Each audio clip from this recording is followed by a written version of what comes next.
Hello, everybody. Welcome to the Sales Genius Network webinar series. Whoa, there we go. The party wanted to keep going. Well, may I be, well, probably not the first to say to you, may the fourth be with you. There we go. We got to geek it out before we get started.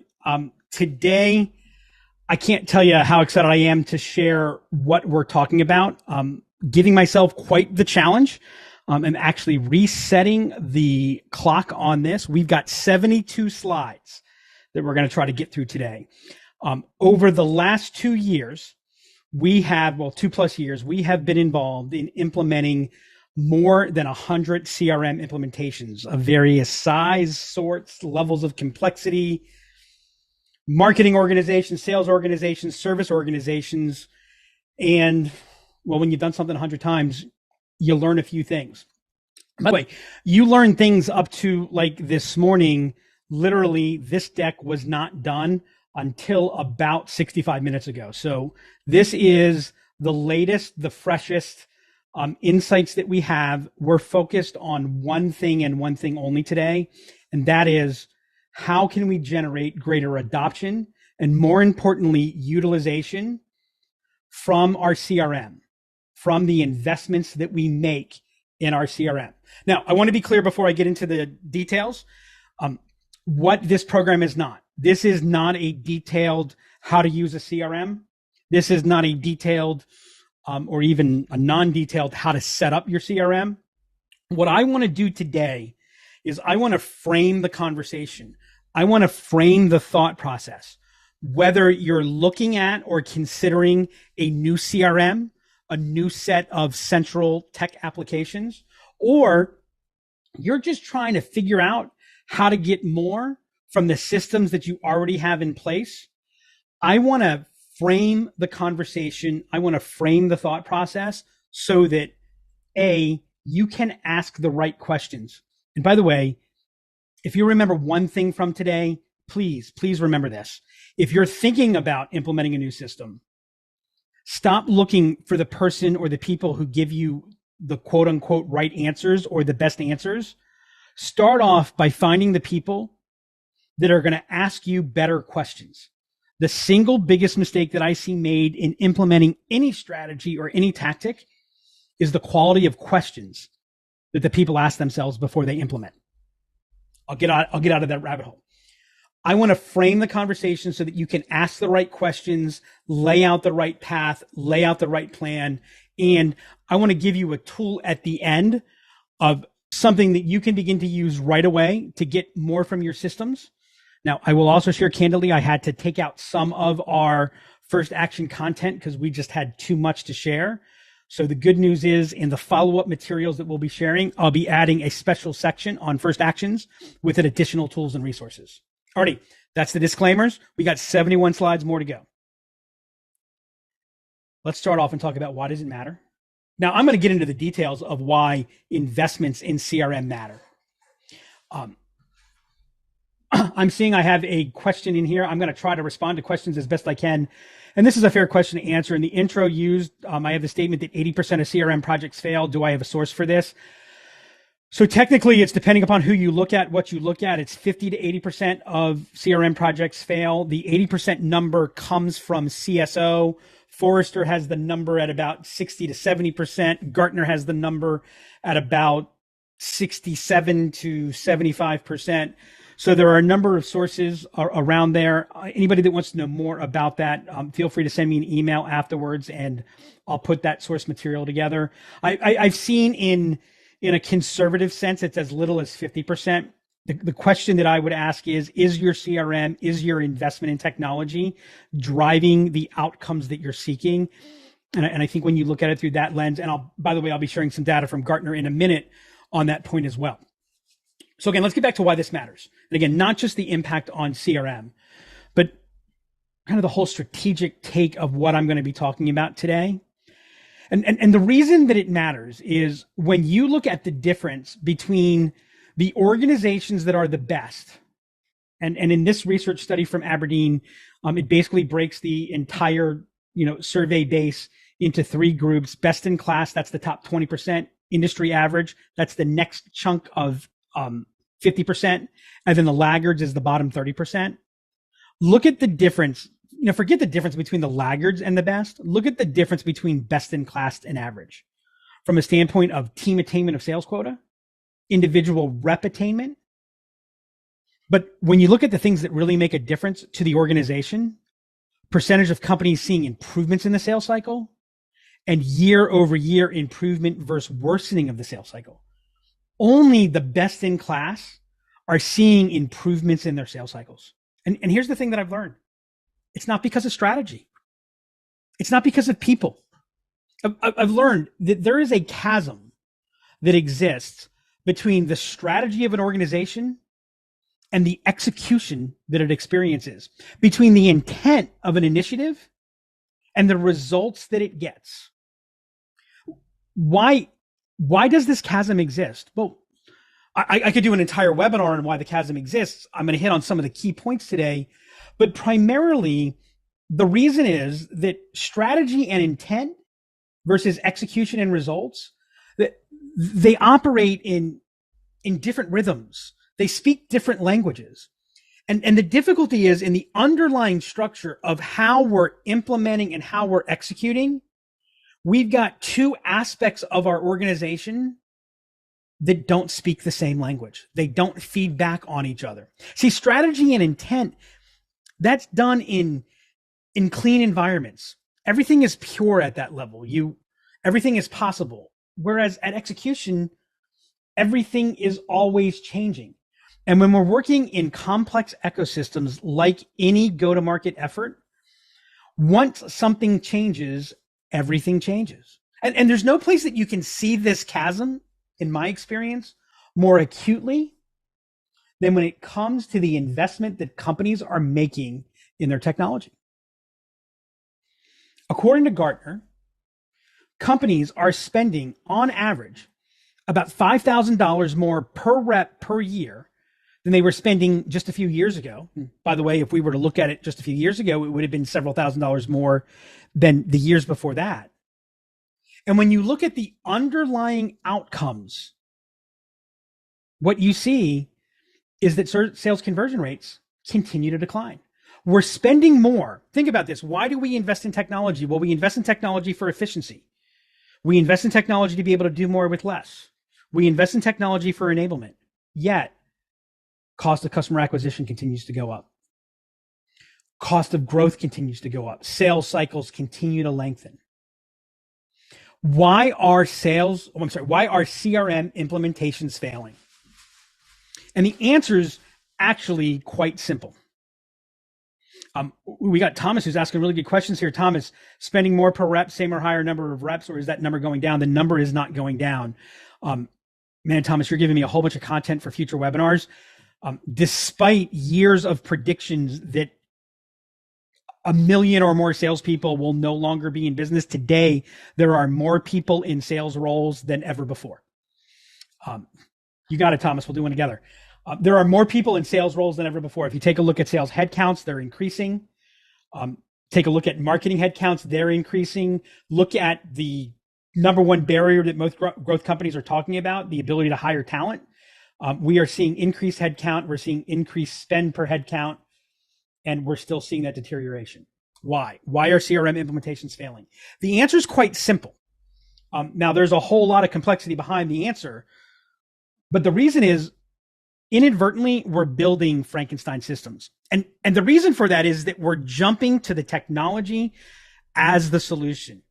We're in the mistaken belief that the CRM is going to solve the problem. And you see, whenever you begin to bring in technology as part of a solution, and let me emphasize that, as part of a solution, you're dealing with automation. You're bringing in automation. And you see, humans do things that computers don't do. Humans have the ability to intuitively mash up data from different sources, align that data, align the stimulus to determine a path. Right? We don't realize that we're always doing that. And if we don't unwind that as we build things out, what happens is small misalignments The moment you turn to any type of technology to enable, and by the way, make no mistake, in today's world, if you're not using technology to enable, you've got bigger problems. Those misalignments are magnified.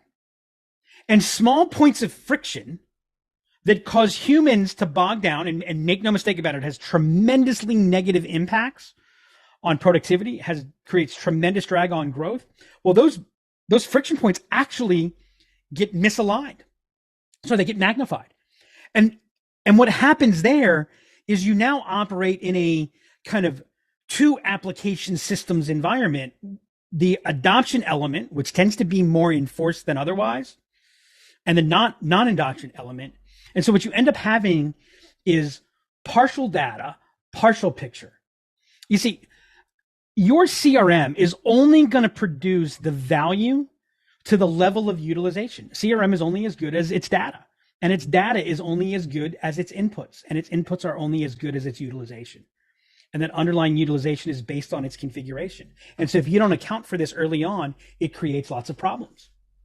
The second thing is, whenever you implement technology as part of a solution, you have to understand that you are implementing change. And there is probably no bigger change initiative than gaining adoption and utilization from the CRM.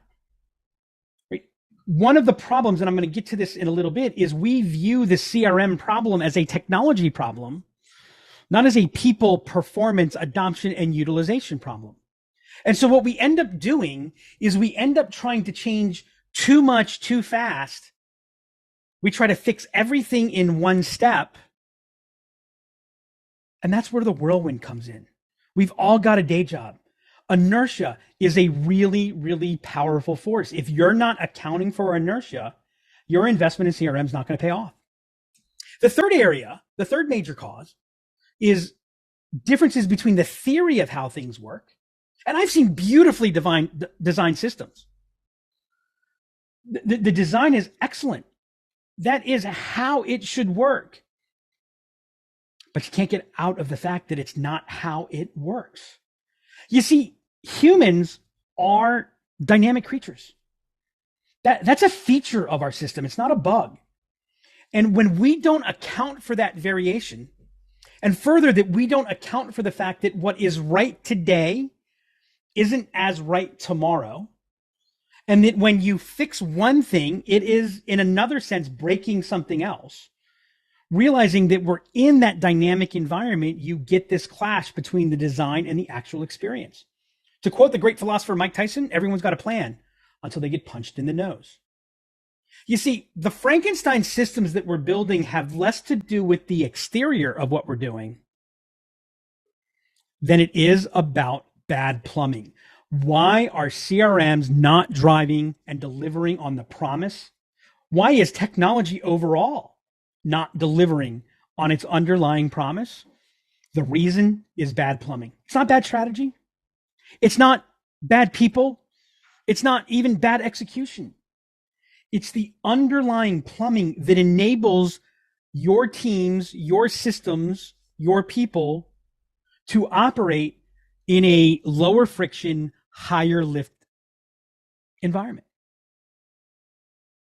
This is why revenue operations has become such a dominant term and such a dominant focus.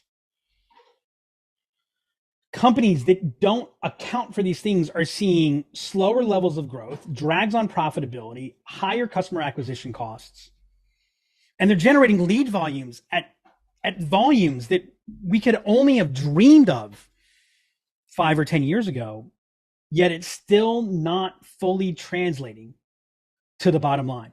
And think about it. How much harder do people have to work today? How much faster do people have to work? How much better do they have to perform? And they all have to do this on less.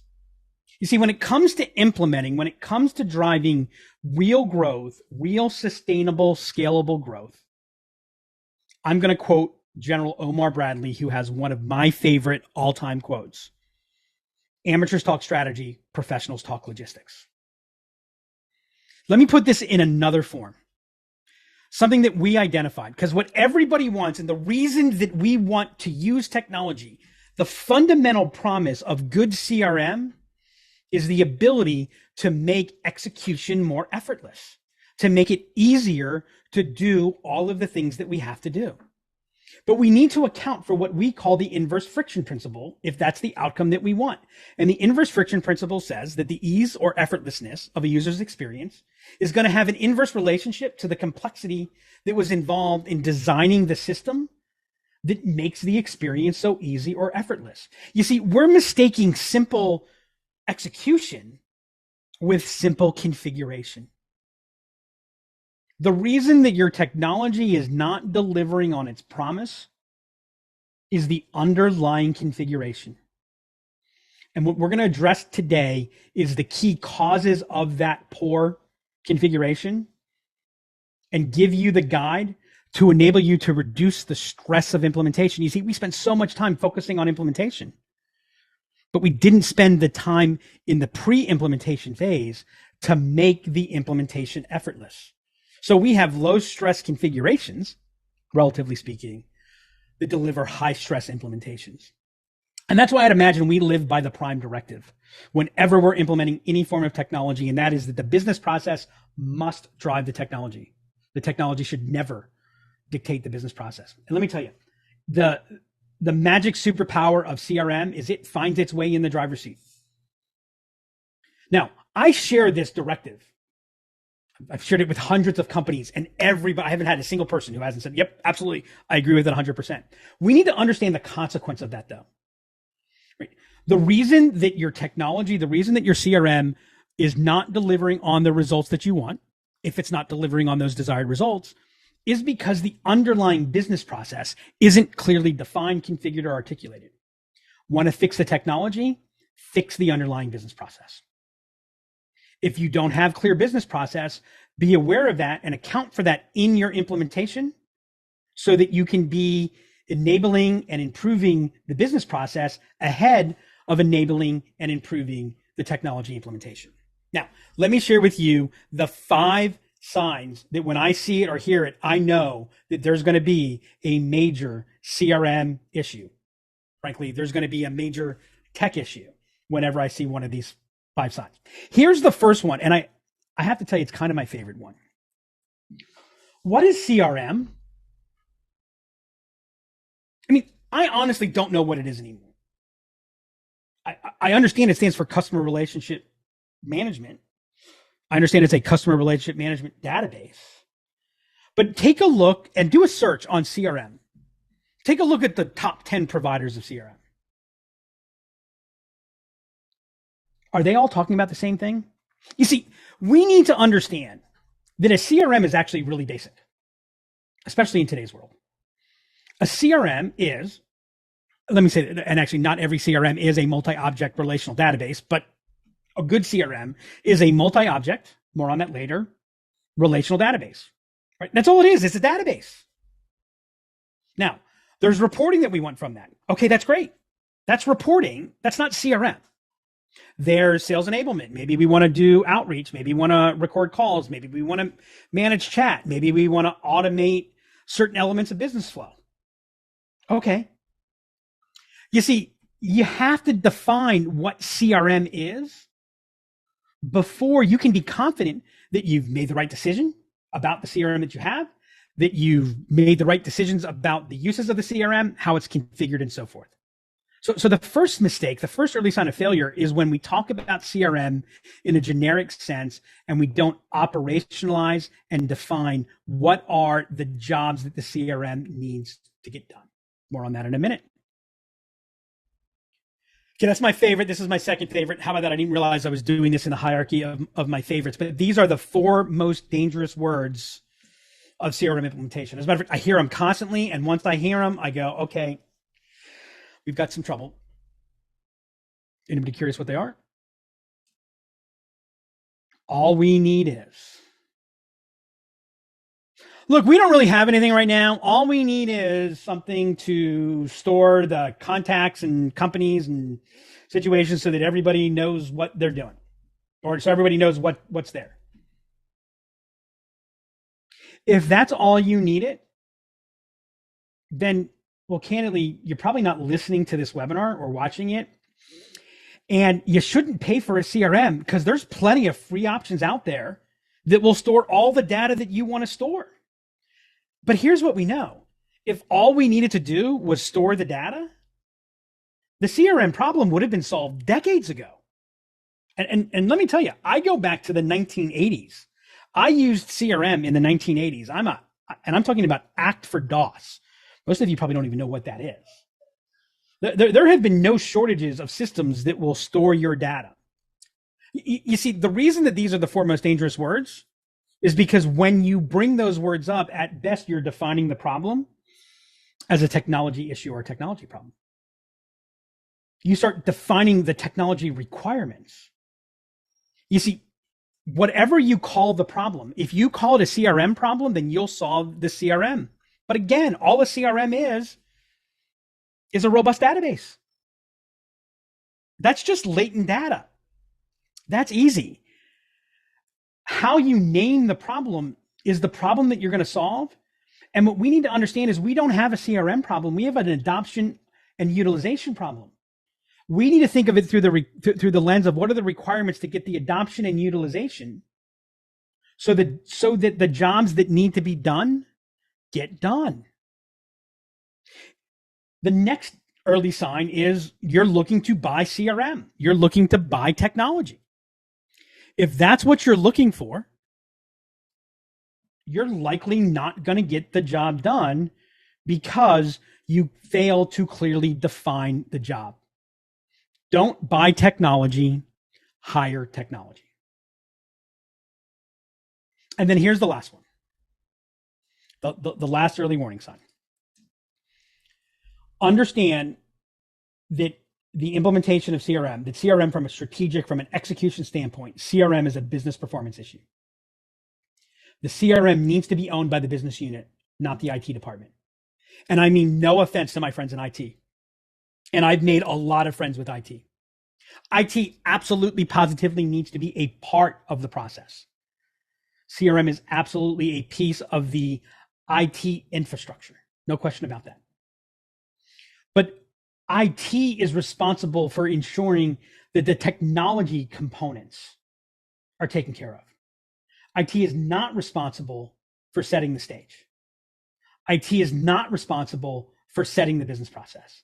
IT is not responsible for determining what trade-offs are going to get made, what decisions are going to be made to define the path, to define the approach, so that an organization can generate repeatable, sustainable, and scalable outcomes.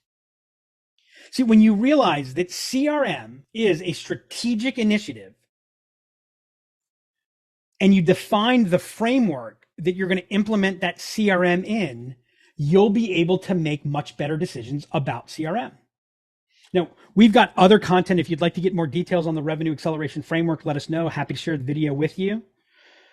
But the key to generating the type of results that companies are looking for today, the key to eliminating the friction that we're spending so much money on technology to eliminate, is to ensure that we've got a clear framework that we're aligned to. What is the go-to-market strategy? The underlying economic model, the sales model, the strategy, the messaging. If that's not clear, then you're not going to be able to drive the underlying structure. See, the structure is all about system design. It's the tools, the tech, and the scoreboard that we're using. It's the invisible hand. It's the underpinning that creates the lanes that people operate in without realizing it. That drives the approach. Those are the playbooks, the processes, or the methodologies that define the way your organization does things. Now, the question is, are those playbooks, processes, and methodologies documented? Are they purposeful? Are they done with intent? Or are they done in some very random level? Now, make no mistake, everybody has playbooks, processes, and methodologies. The question is, how clear are you on them? That's that underlying drag that's getting created. That's what drives execution, that drives performance. You see, that's the chasm between strategy and execution. Once again, that's why revenue operations is such an important and high growth dominant term that's being used today. Understanding and designing that structure and approach is the cardiovascular system, is the plumbing of any organization. And the center of that is the CRM. And by the way, whether you have a CRM, Salesforce, HubSpot, Pipedrive, whatever, or we don't have anything, you have a CRM, right? If you have customers, then you have relationships and you're managing them. And so in some way, shape, or form, you have a CRM. For the record, my first CRM was a series of index cards with an index card box. That was my first CRM, right? So if you're using spreadsheets, that is a CRM that is at the center of the structure.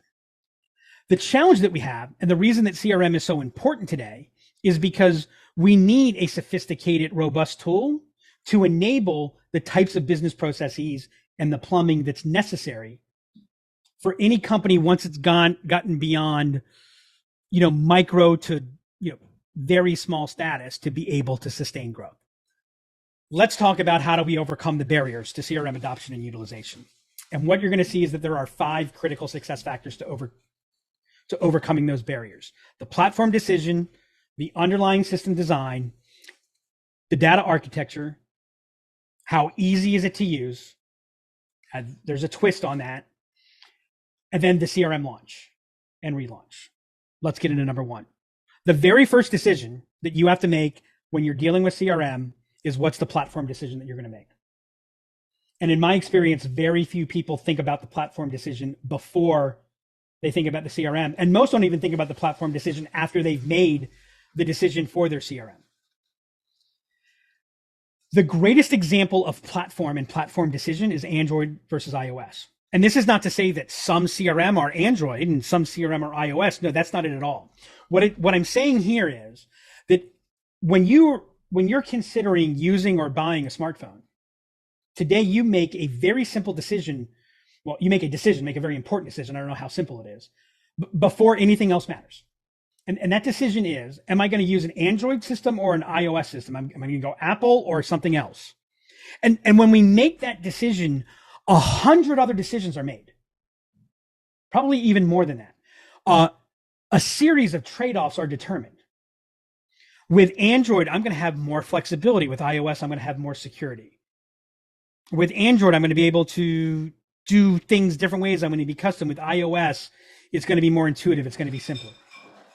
Right? All of those things come about, and they're decisions that we have to make before the phone or the application even comes to bear. Because all you have to do is talk to somebody that's worked on an Android and worked on an iPhone to know that they're totally different things. When it comes to CRM, the first decision that you have to make is the platform decision. Right? The platform decision that you're making is are you going to go with a horizontal tech stack, a horizontal platform, or a vertical platform?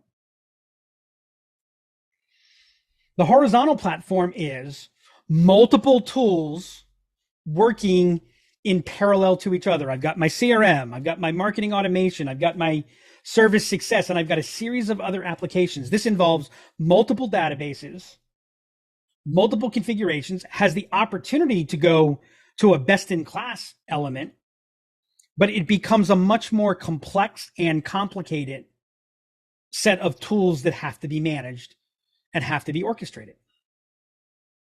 The other option is to go with a vertical platform where the CRM is serving as the central source, driving our marketing motions, our sales motions, our customer management motions. See, it looks a little bit like this. When you go the horizontal way, you're generating independent relationships between all of the different applications. That's how horizontal systems get built effectively. Now, they are more complicated, but that also enables a higher level of customization. There's things that you can do with a horizontal platform that candidly you would not be able to do with a vertical platform, just like you can do things if you have expertise on Android that you can't do with an iPhone because you just don't have access to the back end to do those things. But if you make that choice with an Android platform, you better have the team and the tools to support it, or you're going to have a very difficult implementation. A vertical platform operates much more like a hub and spoke, right? The CRM platform is in the middle, and as you use other applications, whether they're part of the CRM or otherwise, they're all running through the CRM, and the CRM is driving what's happening.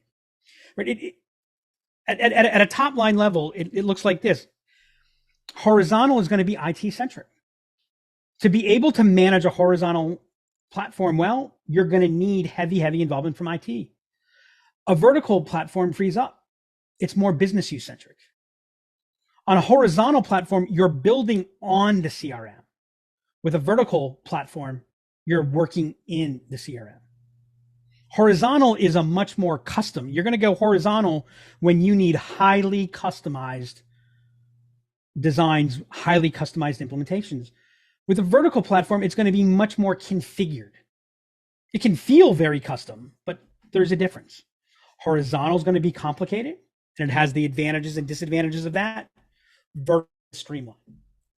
So the first question that you need to answer to unlock the value of the CRM is, what's the platform decision? The second element, the underlying design of the system.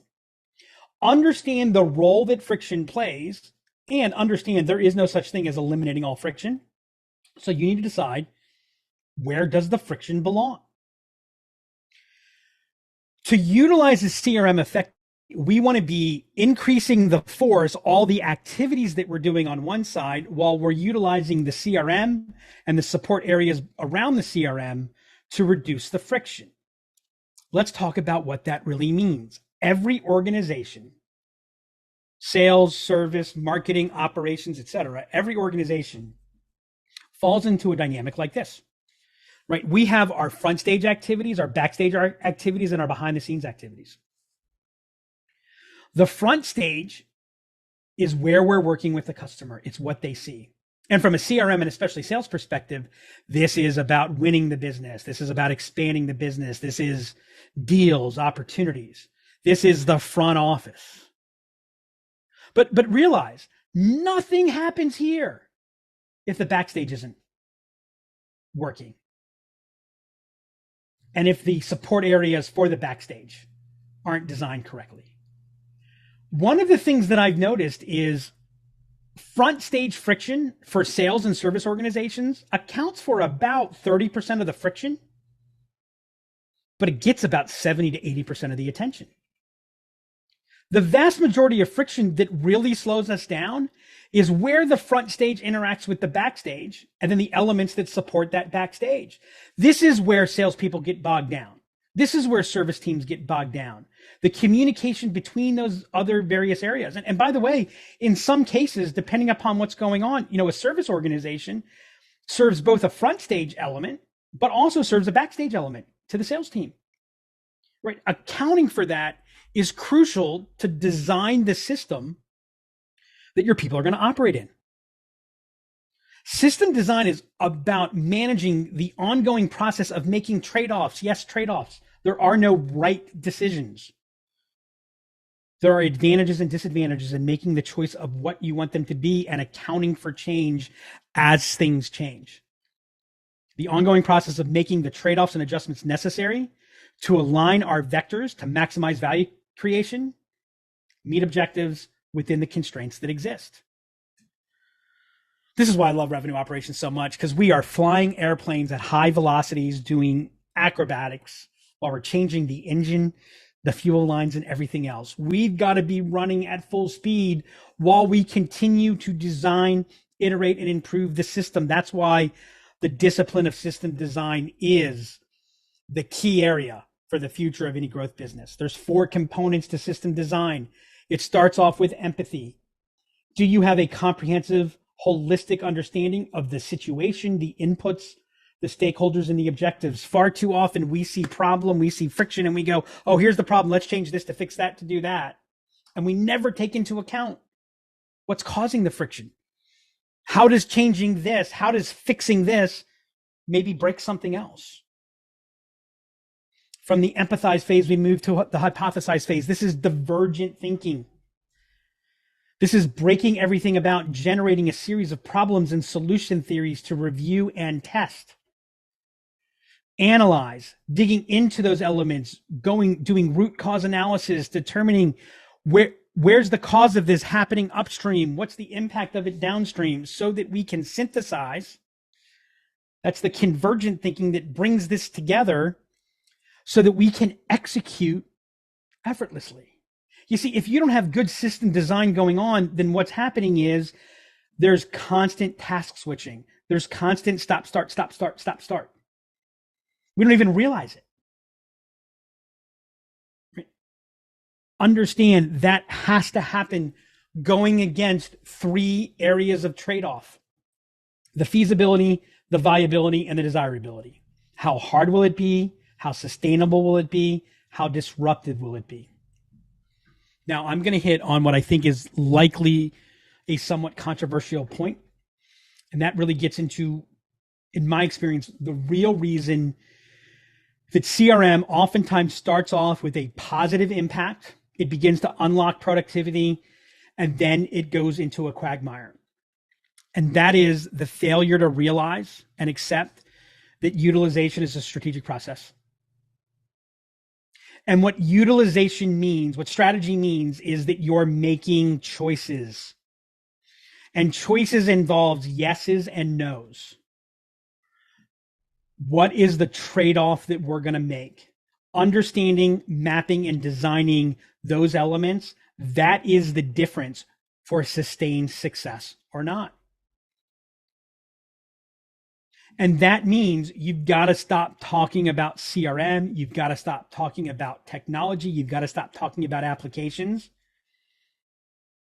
And you've got to start generating job descriptions.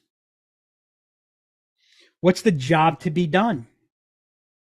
You can get that from your user stories. If you would like some examples of user stories, let us know. We'll be happy to share them with you. Define the competition. Right? This is a job that needs to be done. Well, how is it being done now? Why is that the reason it's being done? So, like, I see a lot of people who say, well, we're using spreadsheets, but we never ask, why is that? Well, I'm using a spreadsheet because it's really highly configurable. To me, I can make it do whatever I want it to do. It's got very specific information for me. It oftentimes is just easier to access. To access. I don't know where that pronunciation came from. Right? Now, the next thing you have to do is you got to prioritize the job responsibilities. It's like any other job description. Define the key criteria, and then define the business outcomes. Look, you're not spending time, money, energy on CRM because you want to win a CRM implementation award. At least I hope you're not. The only reason to be doing it is because there's a business outcome that you need that isn't going to happen without it. What's that business outcome? That's what it needs to be configured to enable. That's the system design. Now we're going to get deep into the plumbing. This is the data architecture. Let me tell you, your CRM is only going to be as effective as your data architecture. Bad data architecture, quagmire. And I've been in more CRM. I think I've been in more CRM than any human should ever have to be in their lifetime, to be honest with you. And this is how I feel 60, 70% of the time when I get in there. I can't figure it out.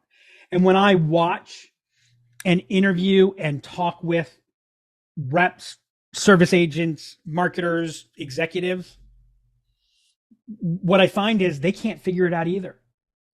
Every time they're using it, they have to think. And again, the reason for that is that the CRM, that the technology has been implemented from the standpoint of the technology, not the business process.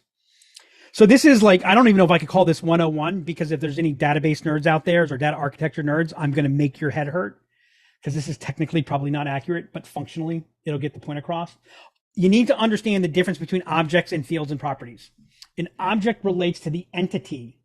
A field or a property, depending upon what the system calls it, that's data or information. Right? Your objects drive the data structure. Fields and property enable segmentation. Right? You can have one person that fills multiple entities. If I'm trying to define entities, I'm a vendor, I'm a this, I'm a I'm a buyer of a property. I'm a referral source. And you try to map that only using or manage that only using fields and properties, you're going to create a Rube Goldberg machine. And as you move forward, the cost of iteration is going to make the system more complicated, which is going to make it heavier, which is going to make the implementation harder. You need to understand and map the objects and fields and properties and learn the lesson of the Ghostbusters. Don't cross the streams. It would be bad. The number of times I've lost count of the number of times that I've seen objects that were treated as properties, and then further properties that got treated as objects. Realize that one of the flaws, and I don't even want to say flaws, an area that a CRM naturally does not address out of the box, a CRM does not address this, is a CRM, understand, is a contact or account centric system. Right? That's what it's about, customer relationship management. So if we want to manage revenue, if we want to assess revenue, we need to understand that a CRM is not a revenue centric system. And so if we want to account for that, we need to account for the entities, right? It's not an asset-based system. So if we want to be able to view things through the asset, we've got to account for that in the entity. So some of the common objects, companies, contacts, deals or opportunities, tickets, cases, properties, by the way, this is properties not in the sense of properties as in a field in the database, properties as in like in the world of real estate. This is a property. We want to know what's happening at 364, Fifth Avenue. Products, vendors, sites, locations, those are common objects. Fields, properties, that's data about the individual or about the entity. You see, what we need to be able to do to make this work, to make a CRM fly, is we need to understand that 360 doesn't mean comprehensive. 360 means from every angle and viewpoint, we can pivot the centricity. You see, what a good CRM does is it becomes a command center. Right? I can see what's going on with my contact. I can understand what's the relation to the companies that they may be connected to deals, tickets, like all these various things are going on. I can further look at it through the lens of a ticket. I can look at it through the lens of a deal. I can look at it through the lens of a product, and so on and so on and so on. That ability to pivot not only enables far better insight and analytics, but it's what enables the CRM to be configured to enable the business process so that you're not constantly sacrificing the business process to the underlying structure of your data. Okay, let's get to number 4, which is the one that's getting all the attention today. And frankly, it's misunderstood. And it's what leads to the 4 most dangerous words, right? All I need is ease of use. Hey, we want to make this really easy for people to use. We want to make this really easy for people to use. Hey, I get it. And you know what? If all I have to do is store data in, it's easy. But you tell me any salesperson who's going to find that worthwhile. You know what's easier? Just keeping it in my email. You know what's easier? Just using my Outlook or my Google Contacts.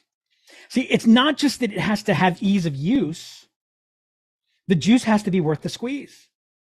I've learned an important lesson. You can theoretically mandate adoption, and you can kind of enforce compliance. But there's only one way to get utilization. And by the way, if you're not getting utilization, and everybody has a question about the difference between the two, send me an email. I'm happy to answer it. If you're not getting utilization, you are not getting the return on investment that you need from your CRM. And the difficulty is what you may be calling your source of truth is only a partial source of truth. And sometimes a partial source of truth is worse than no truth at all. There's only one way to get utilization. And that's when doing the job is easier using the system than not using it. If you want people to utilize the CRM, it has to be easier for them to use it, get their job done to use it, than to not use it. And for that to happen, you've got to be paying attention to what I refer to as CRM activation. And to get to activation, you got to understand the 3 deadly sins of activation. And I've shown this to 3 people so far, and so far all 3 people have been shocked by it. I've talked about it for a while, but this is one of the slides we just recently put together. Offline conversations, emails, and notes. They're not surprised by the offline conversations. Hey, my CRM logs are emails. Yeah, I know. What are you saying, that we shouldn't keep notes? No, I'm not saying that at all. Here's the problem with all 3 of these.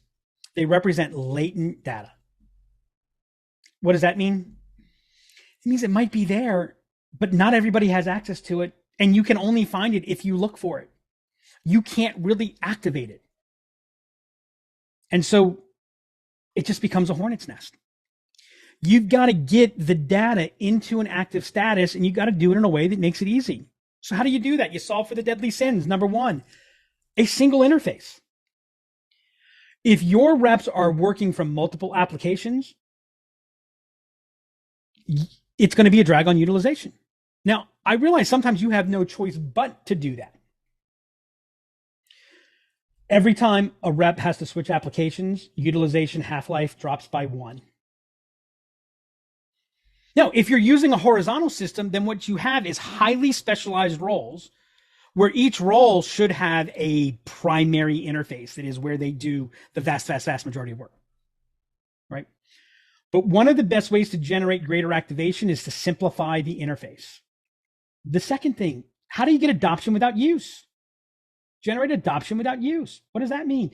That's why integrating with your email and bringing the CRM into your email reader and your email into your CRM is so crucially important. And then the third area, what I really want to focus on in this section is bring the system to the user's flow. We spend so much time on compliance telling reps and agents that they need to do things differently.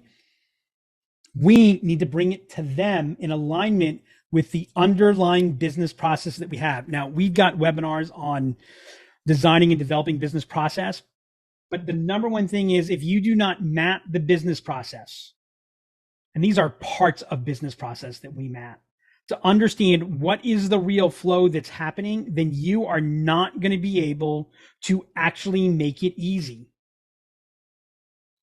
Remember, easy doesn't just mean easy, it means juice is worth the squeeze. What it does is it solves for the biggest challenge that our people deal with today, and that is there are so many demands on them that they are stuck in a reactive loop. And when you can unlock that reactivity to put them into a proactive posture by building the genius into the system and making it easier to do the things they should be doing. If anyone studies behavioral economics, it's called nudging. That is the missing power of the CRM. Let's stop asking reps to go into their system and look at all the different levels of people that they have to determine who should I talk to today. And let's make it super easy for them to identify their target accounts and contacts. And let's think through what are the actions and activities that we want them to do. So that with a click or two, it schedules the 7 activities that I want to take or the 15 activities that I want to take over X period of time, accounting for the variations, so that when I show up in the morning, I can just go to my command center and go to work. See, you can't do that if you haven't mapped the process. I see people doing it, right? We jump in, we create cadences, sequences, automations, workflows. And in the first step, sometimes it creates a lot of positive impact, but then everything begins to get heavier and heavier and heavier. Why? We don't have a clear business process that's driving the actions, which means we have to think about the technology. We need to turn latent data into visible data. With a click of a button, I can turn an email into a trackable record that I can then share, set tasks on, pivot around other things. And I can build context into the system. Why do you make me remember what we know about someone, what we don't know about someone, what we talk about, what we shouldn't talk about? Let the system do the thinking for me so that I can pay attention to the job that really needs to be done. Make sending emails easy. Why do you make me look for the latest information or yell at me that I'm the rep and I sent out a pricing table that's been updated twice? Why are you yelling at me that I'm not utilizing the content in our system? Make it easy for me to find. Why do you make me take notes? Why do you make me send emails internally? Why do I have to summarize what's already in the system? You see, when this is there, using the system is easier than not using the system. I'm unlocked from that administrative burden. But if we're not building the back end correctly, if we're not thinking about the configuration, then we're putting all of that in the front end for people to manage. I could go on. We're probably going to do another webinar on tools, tips, and tricks to make using CRM more effortless. I want to get to the fifth one, and that's the CRM launch. You should be launching your CRM 3 to 4 times every year. Why is that? The problem that people have, and this is how you battle the whirlwind and how you battle inertia. The problem is there is more to be done than people have time, energy, or resources to do. And if we don't have an explicit structure to talk about it otherwise, then there's only 2 times that exist, now and sometime in the future. And the difficulty is we talk about things where we mix those elements up. And if you talk to most people in a situation where people are improving the CRM on an ongoing basis, they're going to complain about the fact that they feel like everything is always changing. And that's why we take an approach that we call the 3 zones of execution. We break the world into 3 key time zones: the next 90 days, 90 days to 1 year, and 1 to 3 years. The transformation zone, those are the big chunks. Those are the boulders. Those are the big rocks in your business. The vision, what are the change initiatives? What are the capabilities? The company that you need to become. The performance zone, that is all about the next 90 days. Hitting objectives, getting the objectives on, meeting the objectives, hitting the number, getting my job done. The enablement zone, this is where we stage, systemize, and operationalize that zone. By the way, the enablement zone, this is the zone of revenue operations.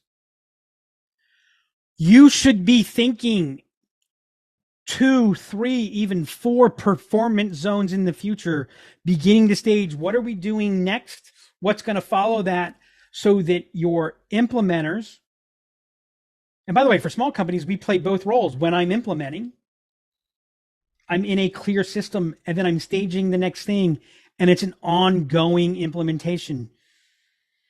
All you have to do is look at the high growth companies today and how they do product launches. The same thing applies to launching your CRM. If you're not launching the CRM 3 to 4 times per year, you're going to see lower levels of utilization. You're going to see greater complication. You're going to see just it's going to have a loss of vitality and a loss of relevancy, which will lose utilization. Here is a tool that we have put together to help you get started. And that is, and anyone can do this, whether you're looking to change your CRM or get more from what you have. And we refer to this as the pipeline process worksheet. Whether you've got a ticket pipeline, a case pipeline, a deal or opportunity pipeline, whatever it is, list the stages, purpose, call that job to be done. What's the job of each stage? Build empathy for your team, build context. What are we doing? What are the various things that we're doing in each stage? What's the customer doing in each stage? And what has to be done in each stage to get that done? This is a front stage version. Here's an example of a pipeline process worksheet. But then, and here's the power, do this for the backstage. The stage, the exit criteria, what actions get triggered? What other areas are impacted? And what do we need to know? What are the fields and properties that are important as we go through here? We'll be sharing this in our follow-up materials so that you can begin to fill that out. We've got a couple minutes left. I do want people to know if anybody would like to get any type of review or assessment or conversation on their CRM, we're happy to do that. Thank you, everybody. I know we covered a very broad set today. You should see what we filtered. Believe it or not, there was a high level of editing that went into this. Thank you all so much for your time, for your attention. If anyone has any questions, if there's anything we can do in the future to help, please don't hesitate to reach out. Until next time.